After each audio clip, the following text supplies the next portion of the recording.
Good morning. Nho Dung. Good morning là hai con em phải biết quả. Phải không? Nho Dung à đúng phải biết quả hai con phải on đó nè. Má ta hiếu.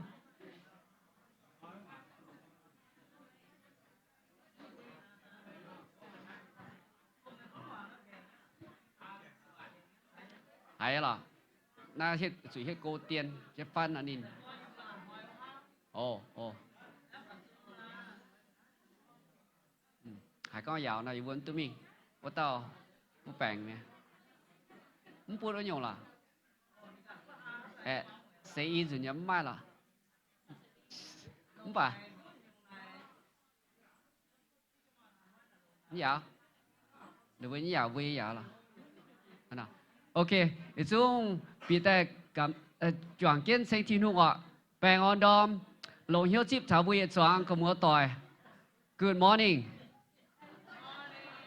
Welcome to Iu-Mien Church.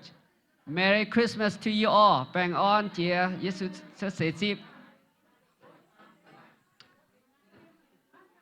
Ý đó mà hát tao thấy bữa sau là bài tí dùn mà phải. Any first time visitor, member, relative, guest with us this morning? Could you raise your hand if you're first time? This church. Could you raise your hand if you're first time visiting our church? 1, 2, 3, 4. Am I five? 5, 6. Okay, we have a return guest, return nephew. Could you all that raise your hand stand up so we can receive you? Would you please? So you see no, but it's enough. Okay. Jinhu Seifu or welcome. Good to have you here. Am I if I any other guests from other city, other churches that are not first time but still our guests? We want to welcome you. Am I if I? Hatao yam ti nom la pai tong.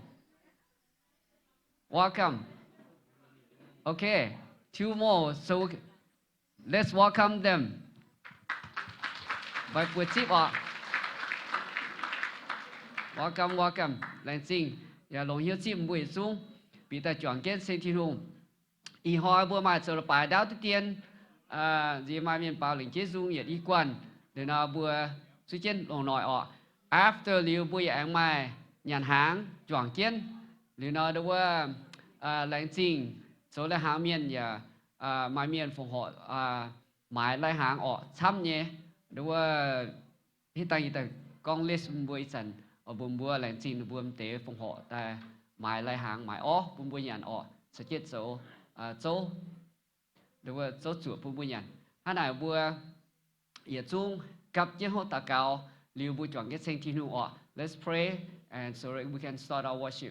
Okay, chiếu thiên hùng ý bùa lệnh xin chiếu bùa tu giảng thảo Giêsu xuất thế tại về nhiều ý bùa ba miền về ý bùa chui mày chủ xuất thế à mày chủ tại với bữa chiều ý chẳng ý bữa giảng thảo Giêsu mày xuất thế ý nắp bám kiên chỉ kinh giảng làng hay chiều ý bữa bám miền mất chỉ tu mày xuất thế tại nhiều ý bữa bám mày khó liền xuất thế tại nhiều ý bữa lành trình thiên hùng ý hỏi ý bữa ở cặp chú ná trình chiều giảng thảo chiều mày hàng na gì tại chào ý bữa thỉnh ý bữa nhiều ý bữa tao chỉ chiều ý bữa chủ năm chiều chọn kiến sinh chiếu ý bữa tiếng Giêsu bữa tạ cao. Amen.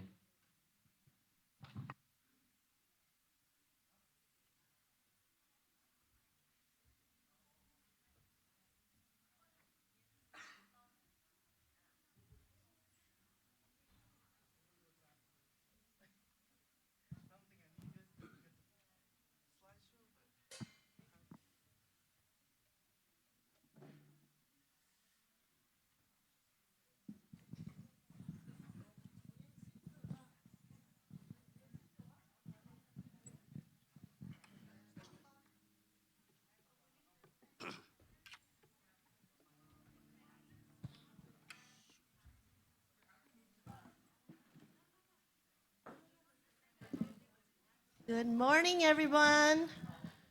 Merry Christmas. Amen. Bữa lâm do chỉ xin bao dung ở lãnh chính thiên hùng bữa y hỏi tư quang tội.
OK，咱不封号封号得出的哦。不会，不会。封号出的哦。Tổng bút siêu phòng họ tết xuân nào.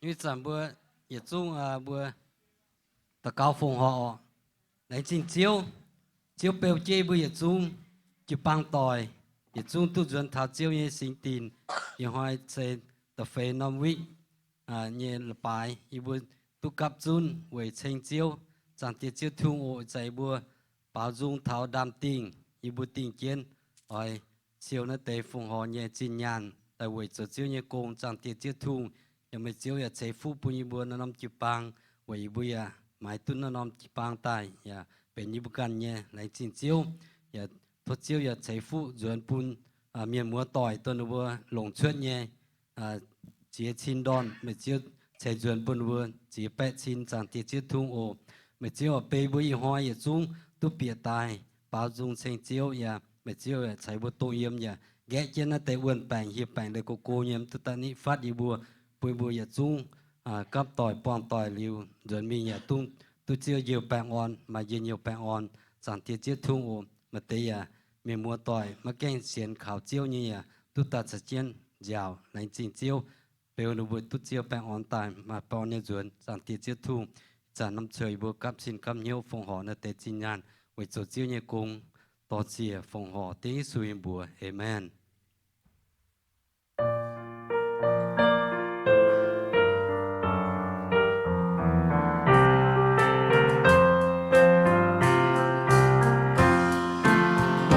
Hãy subscribe cho kênh Ghiền Mì Gõ để không bỏ lỡ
cho chỉ xin bảo kinh à hay hay à mua à hay như vậy ý hỏi Amen.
Morning. Bang Adam. Anh hay nhớ tiếp buổi giờ chuang miền mùa tỏi em going phát Việt Thảo Chiêu nhớ Biao. Thank Thiên Hùng, welcome you all. Come from everywhere today. We celebrate our Lord Jesus' birthday, right? You happy to be here? Amen. Amen. Bữa ta tòn hay thảo nát tại bữa xem bữa nhật chiếu xem bữa Thiên Hùng. Đằng kia con số tiền hội yếm và mà chiếu và ở lên chính. Hít thụ cái in hoi hát tao miền mùa tôi ta chạy với chỗ lệ bài tổng cái xiên Thiên Hùng nhé miền mùa tôi mai nhé phải mai na chúng bùa số chỉ xin I want to acknowledge for those non-Christians. First time here, we want to welcome you. Can you stand up? How many? I want to see. 1, 2. Anyone else? Only 2? Okay. Thank you all. Thank you, thank you. Lại xin Thiên Hùng trái phúc quân mua miền mùa tuổi in hot to die lại xin thảo anh hỏi y bùa tụi mình thảo với ngàn Bay Area chiết zip lại chế lại xin bùa kêu ba mình cố Wiki thật cho này Tôn Nham Tiffany nè bùa tổ trên bùa mình bảo dung sinh Thiên Hùng y bùa bảo tốt lông hải hát tao con tôi y nó bật đồ nhẹ nè anh hay như phải anh hay thank you nè bùa thank you Lansing in hỏi biển kinh số như vậy con thật Thiên Hùng nhé chính nhé God's gift God's gift to humanity. Bữa con thiên hùng yên tinh nhẹ bún thà bữa ba miền. Yên hỏi hộ tao con thằng này bữa lo lan miền yên á sẽ giảng bữa ở tu tinh nhẹ vậy như phải bữa ở tu tinh nhẹ như phải vậy ở về tu tinh nhẹ sẽ kinh long hải bữa yên á bám kiên tông Giêsu xuất sẽ giảng hồ na bữa giảng tu như phải chiếu su cả tu tinh nhẹ. Do you believe in the history that Christ Jesus born in this world? He also got the gift too. So do we. Ta là hang bữa mang thao, bữa cả em hoang tội, hang tông hàng cái trang hồ, chỉ thao Christmas cái trang hồ, bữa hoang tội à bún tinh nhẹ, mà tới tôm miên bún phải chuối à bún tôm miên, vậy như phải. In the Christmas seasons, everyone family, we also prepare a gift to give to our parents. Parents give to their children. That's what we expecting from parents, sometimes from kids. In hỏi cú phiền, ý sẽ con thảo tình nhẹ, thiên hùng, bún thiên hùng tình nhẹ, thảo bút ba miền. Tông nó dùng tình nhẹ, ta tao hay tu, thiên hùng bún tao miền, bấm tao miền hay tiếp tu với nhung. God gave His gift to humanity, but not everyone accepted. That's why today I talk about the gift of God. In hỏi con thảo thiên hùng nhẹ tình nhẹ à.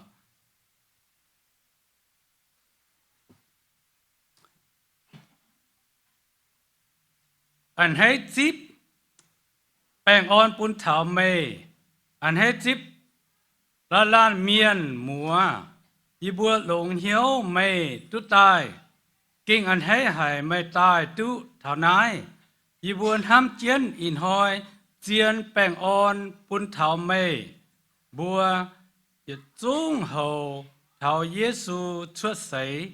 Welcome, Merry Christmas to you and everyone, and welcome everyone.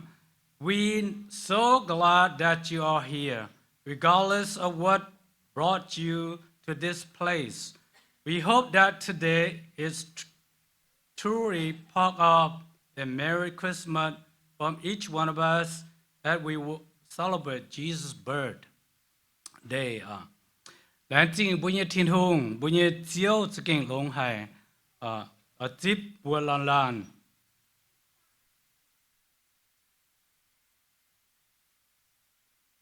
Thiên hùng nhé tổ hòa miền con. The prophets of God said, bùa mang thọ Isaiah, phải Isaiah, the thiết giang, the phải hiểm. Tháng này chiếu nên cần bùn giang hồ, mang mà tàu xía, mấy keng giả chia tôn, ôi mai nom xin, ôi tu tàu tôn, và xuất bùa hiểu, Emmanuel. Therefore the Lord Himself will give you a sign. Behold, the virgin shall conceive, and bear a son, and shall call his name Emmanuel. Bùa lẹn chính bùa nhé thiên hùng, tổ hòa miền con chính đàng với hình, nên chờ đàng con chính hồ hòa, thiết bẹ mình lo bẹ hàng nghe chẳng hồ, tổng Giêsu kiến ta bám kết nghe chẳng hồ. Tao Isaiah tôi con đàng tổ chẳng á, cả ha xuất tài tổ tiểu à. Isaiah had foretold the work of God, the prophets of God that have been foretold 700 to 800 years before they came to pass. Isaiah ya tu con thảo nát tao xía mà kén giả chỉ tôn ở mai nom xin nát tao xía nhé bùa sẽ hiểu hay nhung chỉ ta nói là bà ya tu con buồn bùa ก้อนเต้าเสียเป็นเสียยางกูโหเนี่ยจังโห I told you last week we talked about the virgin. Who is the virgin girl? Isaiah foretold to bear a son would call Emmanuel. Emmanuel. บุกองถ่ายอิมมานูเอลเจียวว่าอันหอยบวชทุหายมีเท่างานเป็นแสงจุจุนตูกองถ่ายอิมมานูเอลบุกองถ่ายอิมมานูเอลเจียวว่านะมาเลยหลงปุนถาบัวเวจะตรงเต้าเสียอายุงเต้าตอนช่วยเสียใจเต้าตอนเนี่ยบัวนี่เอาจุเหี่ยวฮะยุงอิมมานูเอลเยี่ยมเสียงกิ่งโซกองตามาลียายุงตุ้มตาตอนตาเหวเชิดบัวเหวยงเหวเยซูเชิดบัวเหวเจียวเยซูจะต้องอิมมานูเอลจะเป็นทีนหุ่งชาวบุปผาเมียนเอี่ยมจะต้องเจียวเยซูกันนะอิมมานูเอลนะบอกว่า Emmanuel it refer to Christ Jesus when Christ born this earth Mary named Jesus is Emmanuel บุยฮิตุกองนัดเต้าเสียยางตุ้นเต้าตอนจะกิ่งทำนินกิ่งทำให้ไว้จะเป็นทินหุ่งเนี่ยตอนใจดิกันเนี่ยตอนเสร็จทินหุ่งเนี่ยตอนวันยง This Virgin Mary give birth to Christ Jesus she's so excited because not her son, the son from God, God given to Mary to raise and to go to the cross. บัวมางเท้านัตตอนตั้งบัวมางมวนเตมาหิ้วเอเลยอ่ะบุกอนจะจังโหจังบุตรโตแต่กินโซยว่าจะจังโหบุกอน the sign having given น้ำ sign เนี่ยเสียหยงแต่เย็ดไม่ป่วยเจียตอนตรงเต้าเสียไม่แก่ป่วยเจียตอนเสียยางบัวหมางเท้าเยี่ยมลูกาโซแต่เย็ดจางฟ้าเจียมล้อฟ้าเจียดเยี่ยมก้องทำเจียวว่าฟินเมียนอันก้องบัวนินมาลียาไม่มัดตุงกำเจียโอทินหงใส่เอ็นปุ่นไม่อ้อยไม้น้ำสินยุงตุตาตอนไม่อยากอ้อยจุดแทงนินเชิดบัวเหวเยซู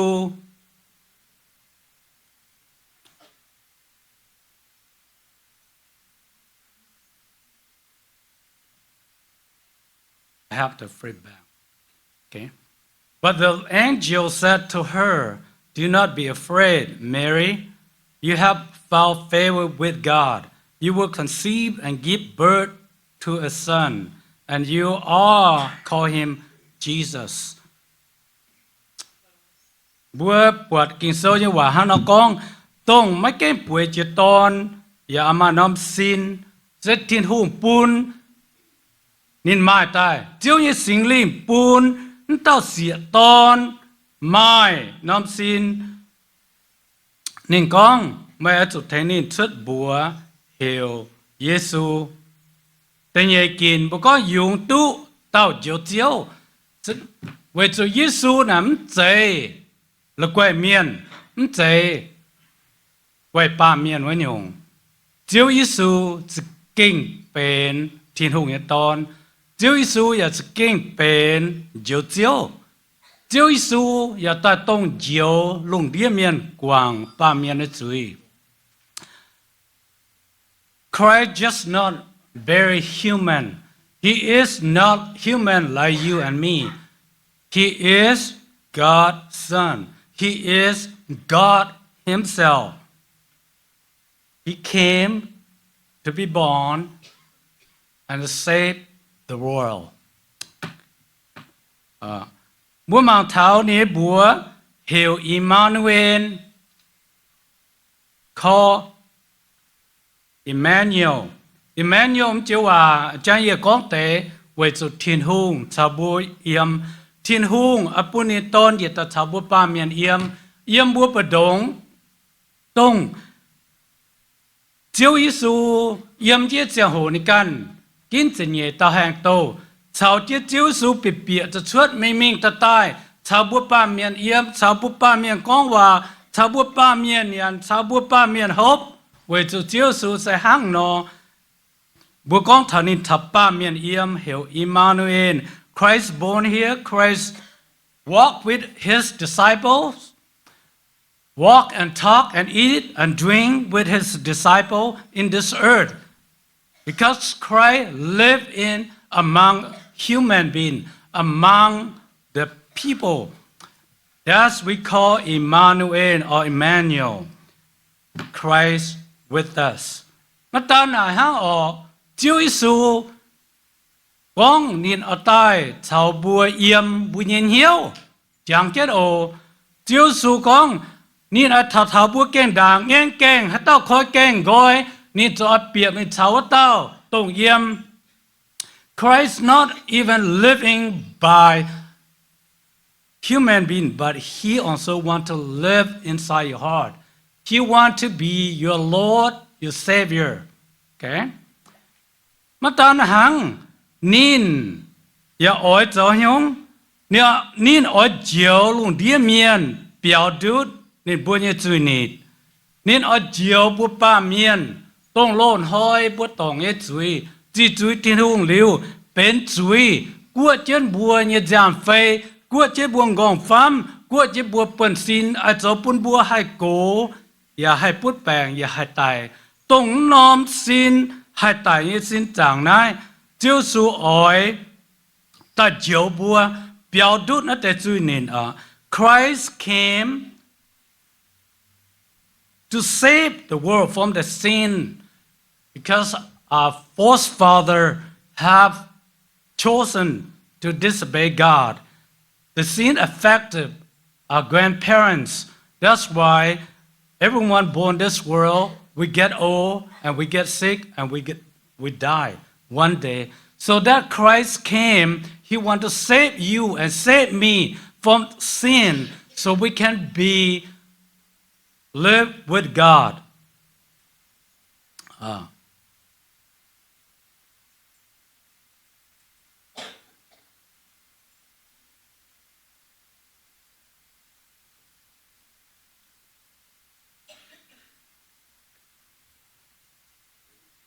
Okay. Thiên hùng nhân hám ở bố con thảo để kiến thiên hùng nhân hám. Johann sâu ta phám trang từ lùi yếm thiên hùng đồng nàn hám lùng đĩa miền chính chót này đổ tôn xây bún nhân bùa hai tao xiên khảo thiên hùng nhé tôn mất chủ miệt bà tư yiệt lưu nhé màng.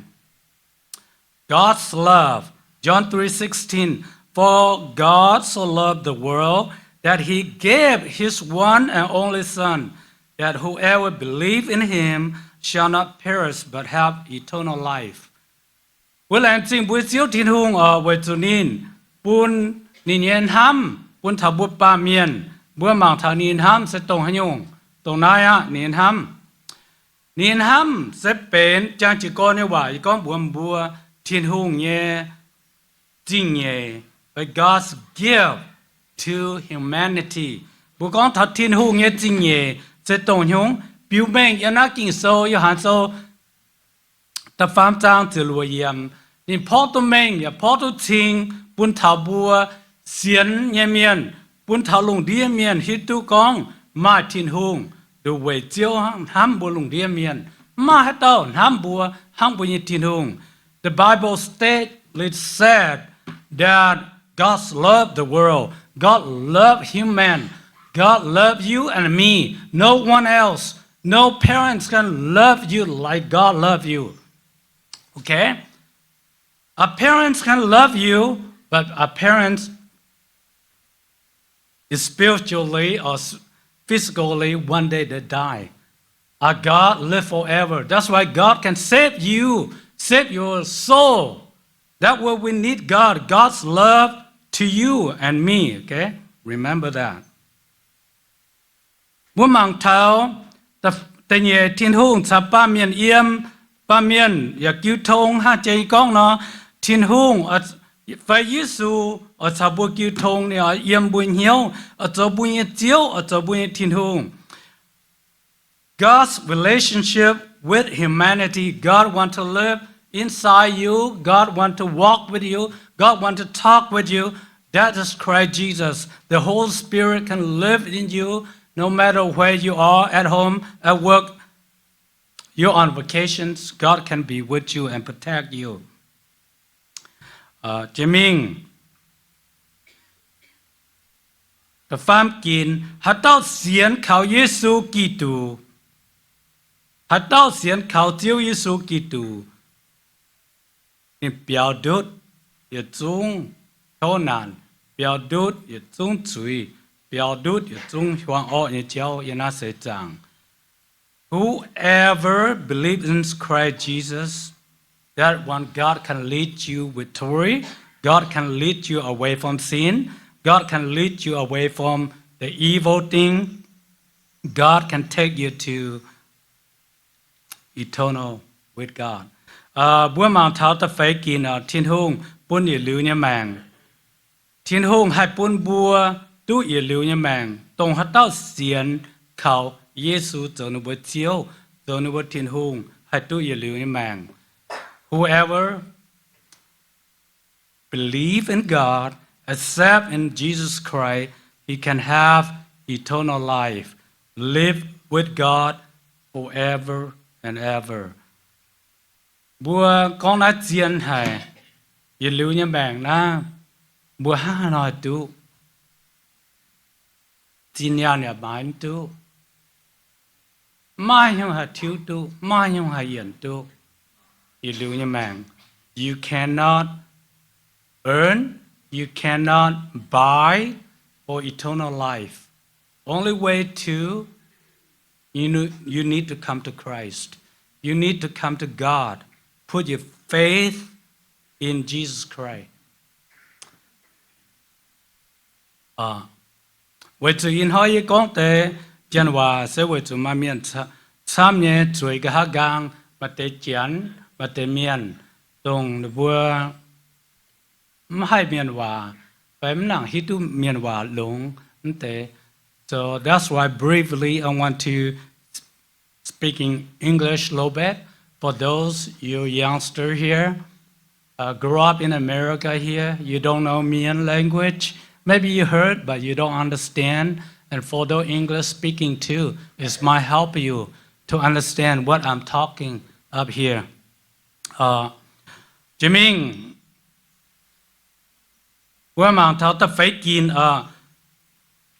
bằng lông ồ, Giêsu ta diệu bùa, nên ỏi tu tao ton, mới ở chủ thành, vút tao ton chất bùa hiểu Giêsu. Với chủ nên ở diệu nên nhé bẹp phình lấy đút nên bùa nhé chúi. Jesus came to save us.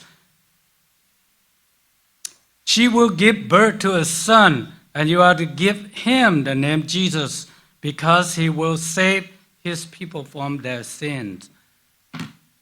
Bùa mạng thắm tại kinh số như bà con chiên hài, với hết tiểu, thiên hữu hết chính nhẹ bùn thập bùa ba miên, với chủ nên ta diệu bùa lùng địa miên. Nè diệu bùa là lan miên, biểu đút chúi, biểu đút tại nhé cháu, biểu đút tại nhua. Christ came to save you away from sin, away from death, away from hell. That's why Christ came. Bữa giảng cho chiếu su tai ni a diệu mà bữa biểu đút tông này à chiếu su nhé bùa linh hải nhé bùa nơn hải nhé bùa hát tao ta lọ thảo chiếu su vợ tao tu diệu, okay? Hát tao ta xiên Giêsu giờ nó chiếu vợ tao tu diệu, nhé duy tu quang danh. Whoever come to Christ, accept Christ to be your Lord, your Savior, Christ forgiven your sin. You believe that? That's why we all here, right, today. Bữa xuống yên ai, bữa xuống bữa tu diệu.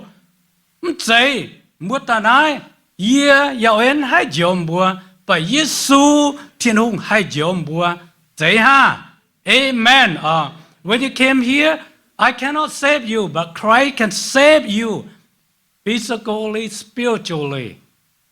Ni hai chiếu tụm bữa năm xin chàng hai time bà bữa linh bữa nhẹ sinh chàng sinh mèn hai tu chiếu. Đồng nai bữa xiên chứ su miền. Chàng kết ô bữa cho bữa miền múa tỏi thiện chế. Mai hết tập biểu to do die. No one can escape death.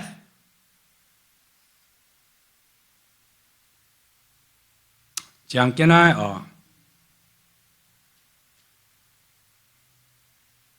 said mấy vào conclusion. The yết thiên hùng ham mê và mai sẽ bún mê. Tuy nhiên thiên hùng phúng nia tôn tại với mê nhé chuối. Conclusions. God loves you and has a plan for you. God sent His Son to die for your sin. Christ has a plan for you. Christ's plan is stated in the Bible, clearly in His Word.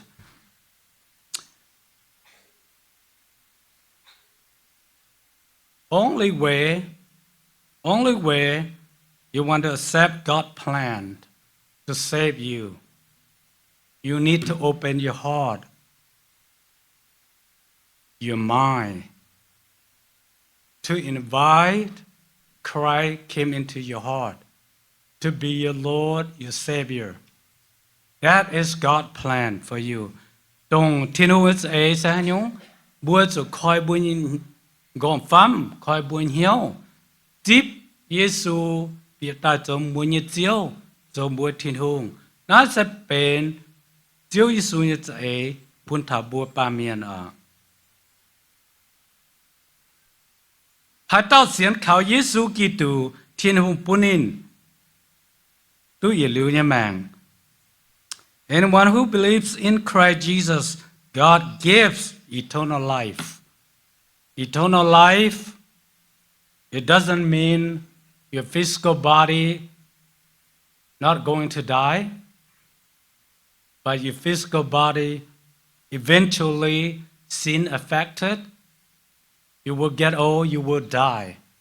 But God gives you spiritually that the soul, when the time God breathed into Adam, that's spiritually, that soul, Adam living, alive. When Adam died, God gave him eternal life because he invited Christ, came to his heart to be his Lord, his Savior. Same thing. Bún thà bùa pa miền bùa nắm xin mà nắm hoi mà nắm chăn, bùa cổ chế mình bùa sụt tài ở sụt quang. Và bùa mang thà Adam như chàng hồ, thiên hùng trái nên ta biến chia biệt như duy, như chàng kết liu, như tu mèn chàng, như xin chàng sụt tài mà nên lưu quan tu chiếu, với chủ nên mà thiên hùng chiếu nên. Bùa in hỏi phiền hăng nhé, bùa chủ chiếm tao miền tổ bùa hết nhé, mà cha nhé, hay chiếu tu bùa với nhung. Bùa không chạy khảo hùng tía, không chạy khảo tin nhàn, không chạy khảo hát tao, không bạc khảo bùa giết chiếu Giêsu. We is not saved by your money or your work, whatever it is. But you need to save by Christ Jesus. Bữa chẳng thật là in hoi kinh sơ như hòa. Yêu dùn con, chiếu Giêsu hăm hải bùa là làn miền. Tùng bữa trời trên ai, chiếu Giêsu hăm mây, chiếu Giêsu hăm yê. Nín tất tài yếm bùa ba miền bè bè đông, ở chiếu bùa biểu đút duy nịt. Today, conclude the Bible, the message. I want to say, God loves you and me. God wants to die in your place. God wants to save you. So why not open your heart today to accept the Lord Jesus? Mà hãy ta chuối trên ai muốn khen tu xiên, Giêsu trong bữa chiếu với tế, bữa hãy liêu kinh sâu điều hòa, hay lưu thiên hùng yêu và mua mà nhau hỏi coi muốn như nhau tật chip Giêsu như phải mà nó xuống bùa yêu ở ta cao quên bùa mà tao xiên như phải. No matter for those you returning to the church, for those youngsters you grew up in here, maybe you backslide away. You don't want to come church 1 month, 2 months, maybe 1 year, 2 years. But today, your first time, you come back again. We welcome you. Remember, come back, okay? This is your home. This is your church. This is our church. Belong to everyone here. You believe that? Amen, right?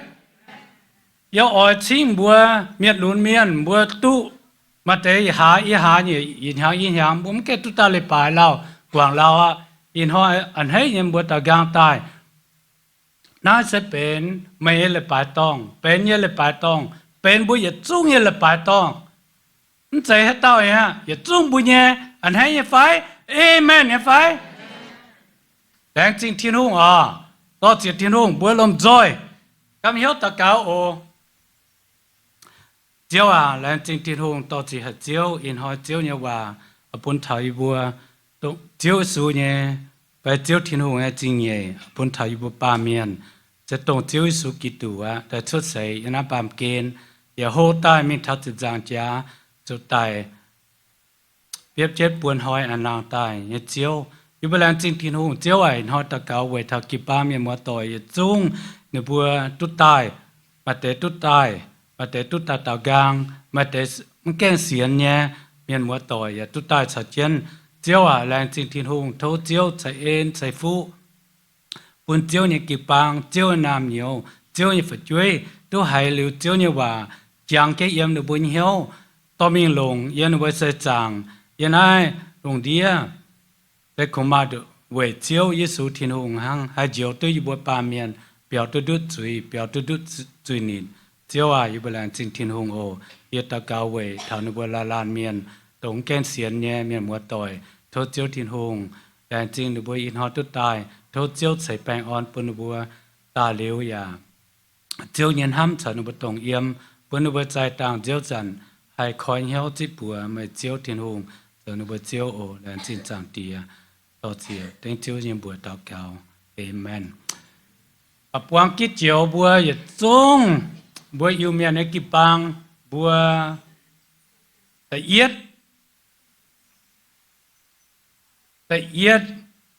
Iu-Mien กิปังเอ็มนาซักกาเมโรจะเป็นบุญยกิปังอีบัวอย่าวางคิดเขาบัวอย่าจงกิริวยิสุชดสิบบัวลานเห็นลานวางเสียงลานห้ามบุญยเจ้าตินหงลานเมียนอาจจะตรงเหี้ยวตรงจวงเก้นเฉยบุญยกิปังจวงเก้นhầu với cái bang choàng kiến lan ham lan yên nam mình thô thiên hùng thì bữa ghé gói quân bèn ghé gói hà bèn ghé gói bèn jingตอนนี้ถ้าบัวกี่ปางเมียนมัวต่อยปุ่นบัววางเสียงจอนเจียมตุญะเจียมจอนยานตุญานปุ่นบัวมาชงเมงมาชะจะกงyên nam mìnhหิงปุ่นบัวกี่ปางหางปวงเปียวเยี่ยมเจียบัวชับกันเยี่ยมแมงAmen เนี่ยไฟ Amen ที่นุ่งใส่ฟุกปุ่นออกโอเคกาลายตะเกาเวทาวแปลงจริงโอยตาอินเอาเลยไปมันตุตะเกาเวมบัวนายตะเกาเวมบัวดังบัวไอฮิตุก็อินหอยจะเลยไปเมียนมาเปิดเสียล้านบัวหิวเนี่ยไฟมางีแป้มเจียม Amen你白唔接，老头饭白，老头肥白啊。Okay， ตัวมาแปลงแต่เจียมจุดตะเกาสูงปัว I want to pray for you for those need prayer for healing. Okay， มาทำอย่างเห็นอยู่บัวลมจอยลงก้อนตะเกาเจ้าอ่ะหลังจากอยู่บนเทียนหงต่อจีบุญเจ้าอ่ะไม่เก่งเป็นเทียนหงทำให้บัวปาเมียนบนไม่ตอนเจ้าสู่เจตาเจียวอยู่บนลงเดียเมียนมาตานเจียวหัง chiếu mà tế miền yên nó sẽ chẳng bút bèn tại nhà chẳng hồ tổng chiếu số yên nó lùng đi chẳng hồ chiếu thành nó bữa trò bèn chính yên hỏi phiền hàng nhé bữa kịp bằng tổng trang sung chỉ bùa mà bèn trăm lan nhé nếu chiếm chỗ chiếu như cha thành nó bữa thô chiếu sung mà như bùa ta chia nó bùa thô mà chiếu Giêsu sung mấy nên chỉ như bùa cái nó bữa chọ quảng dẫn tại bèn chính yên nó bữa hiếu yên bữa xin cho bữa nó bữa buen yom nhẫn khu xin chàng hát chàng tài với bèn khâu mà để giam hàng mà để giam cam mà để chạm môn yang tu cháu mà để trái môn mà để chính yang ye chung ye bèn chính ye cho phụng bún chiếu tiền hùng ồ chiếu thô chiếu khó điền cho lồng la lan miền bèn yếm chiếu su kỳ tụ như bùa tao cao amen. Merry Christmas to you all, okay?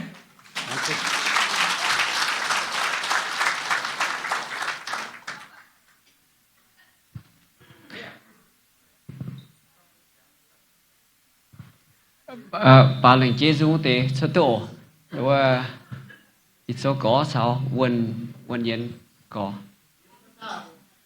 mấy tay ok ít số có thầm ồ tầm nào phải bẻ em dẫn sẽ có là em mà cần quần thì phải chưa yếm chẳng tức có mà cần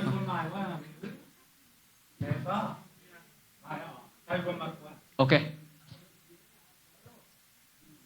tầm nào thầm mày đảng đâu tá lô quân yên con đi hiểu mày biến như nào mà cứ tá lô tôi sẽ hồ mày có mấy ta này bỏ mày dưới cái nào à của ta mày ta biến nhìn tôi con liều của ta hắn nói xa chứ hong tê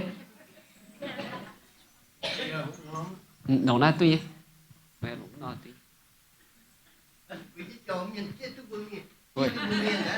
chuột ia xa hắn nói nè nè lủng non nè lủng này tuy là yếm ta sao ta được không bà yếm ta cái chỗ nó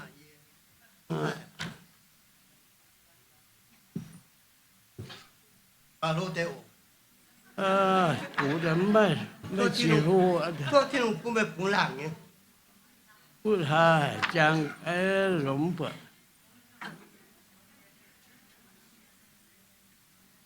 一個一九一個下一波1945 August 13 一40因係都78 79當兵，你全部一轉一錢百萬百一百地主，天天好。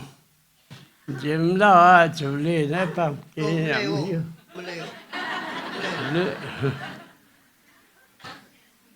chứ bảo à chứ bảo có chỉ cần biết này dìm hai bảo á là tao dù chiều hám nhẹ nhau cho cái đó hài Hoàng trên thỉnh tôn giang lá diệt thảo bám kên ế bám yê chiều khơ ra nàn thiết ta Yêu tu chiều thiết khơ sẽ về lại yê Cùng chờ trí nâu yếm lại bám kên Cho chiếu Giêsu thấu mê khổ liên yế ổ Chia chia yế trí bún yế mà nhau nắm mê Bên chú mê cho yế bữa nhẹ dấu chiếu Tông yế mà làm khá nhẹ thịnh tông tía Ye liu câu ye cho mẹ nằm nhau Ye ca mà bên thơ dầu chiều Dầu thơ bên lùng Chờ liu mẹ chiều Ye kế mà cha chín ทุกข์ก็ไม่อย่าเบื่อเนี่ยไม่เป็นทุกเจ้าจูใจฟูอย่าแต่ปุ่นไว้ปุ่นลุงเดียเมียใช่ไหมเนี่ยเมงอยู่เจ้าเยซูโทเม主可怜也哦。也切也追本也蛮有那美，被主美走也本也悠久，东也蛮难看也听到天，也流口也走没那么有，我记我。 Mình kết cổ mình phải muốn nha. Ní kỳ giang nha kết. Lỗi. Yêu phút ta cầm làm kê mẹ. Okay. Lỗi nha. Thank you. Rồi lại gì đó.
Pop. Amen.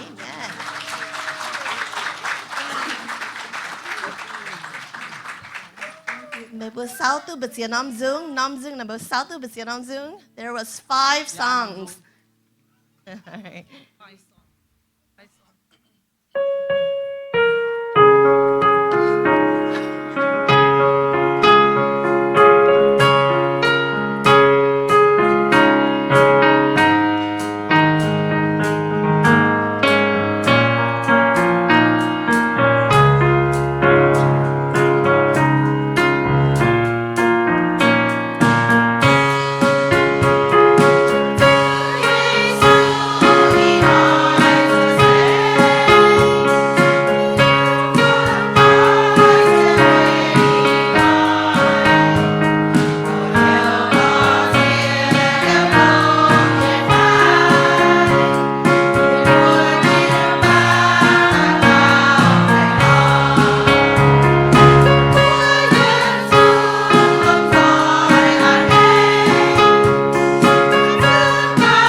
Let's pray and then we'll go get our lunch. Chiều thiên hùng à, ý bữa lãnh sinh chiều, bữa ý bữa anh tôi cấp xuống đất sinh thiên hùng chiều à, ý bữa hay thiên hùng ý khu phiền bữa ý bữa in hoa. Chiều ý số xuất sẽ tại buổi chiều ý bữa buổi thiên ý bữa hiện chia chú ý hiện chia tại chiều à ý bữa lãnh sinh hạt thiên hùng mày hà nai xuất sẽ tại chiều ý bữa tôi chỉ chiều thôi thiên hùng sẽ phúc bún tao tao tôi mới kén xiên thiên hùng tây in hoa kén gọi hiếu thôi chiều sinh linh gọi nó bùi hiếu hỏi nó bùi hiếu keng bùi nó bùi hay tu chip chiếu nhẹ chiều en tôi ý bùi xuống tu chip nái tôi chỉ chiếu ở chiếu à giải ní bùi chọn kết nhà nó án lãnh sinh thiên hùng bùn miền mua tỏi mày chá mày sẽ cấp chiến mày hiếu cấp nhất sinh nhàn mày nhàn mà hốp rồi nhàn rồi hốp chiếu à thôi thiên hùng sẽ phúc bùn bùi và thôi chiếu bùn tế lại hàng dùng ý bùi xin chiếu à bùi bùi mày lồng như fellowship bùi bùi hay tu quang tỏi con quả lô hải sinh thiên hùng chiều à tôi chỉ ổ ý bùi tên như sự bùi ta cao. All people say amen.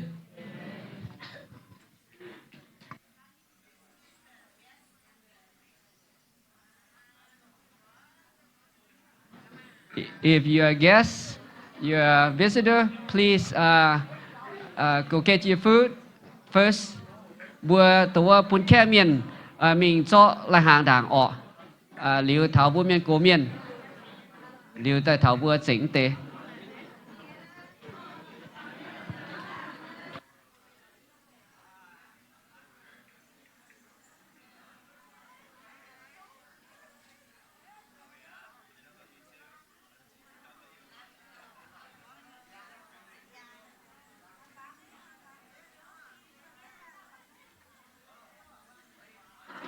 lãnh xin bữa chọn kiến rủi có xiang lang xiang bóng ô lãnh xin bữa chọn cái ta bùi miền nơi kín rủi nhá lọ chọn chú rủi miền ya rủi hiếu ya long.